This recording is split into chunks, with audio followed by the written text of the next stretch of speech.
Sual olunur ki, xanımlar həyat yoldaşından icazə almamış bayıra çıxa bilərlərmi? Baxın, bir xanımın öz həyat yoldaşının qarşısında bir neçə vacib vəzifəsi vardır ki, gərək ki, bunları icra eləsin. Onlardan biri də bundan ibarətdir ki, həyat yoldaşı, yəni xanım bayıra çıxdığı zaman öz yoldaşından icazə almalıdır. Yəni, icazəsiz bayıra çıxması haramdır. Hər dəfə, məsələn, bayıra çıxanda gərək həyat yoldaşından icazə alsın və bu şəkildə bayıra çıxsın. Amma bunu da nəzərinizə çatdırım ki, bəzən görürsünüz ki, xanımla öz həyat yoldaşından əvvəlcədən icazə alıb, əvvəlcədən, məsələn, razılıqları var bu xanımın bayıra çıxması. Məsələn, həyat yoldaşı səhər gedir işə, axşam gəlir.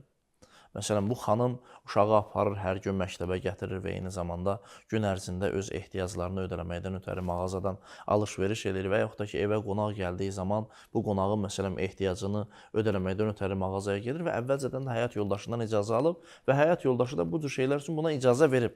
Bu cür olduğu təqdirdə hər dəfə bayıra çıxanda həyat yoldaşından icazə almasına ehtiyac yoxdur. Çünki əvvəlcədən həyat yoldaşı buna bu icazəni verib. Yəni, əvvəlcədən əgər icazəsi vardırsa, hər dəfə bayıra çıxdığı zaman həyat yoldaşından icazə almasına ehtiyac yoxdur. Amma yox, əvvəlcədən xanım öz həyat yoldaşından bu cür şeylər üçün icazə almayıbsa, onda hər dəfə bayıra çıxdığı zaman həyat yoldaşından icazə almalıdır. Əks təqdirdə bayıra çıxması haramdır.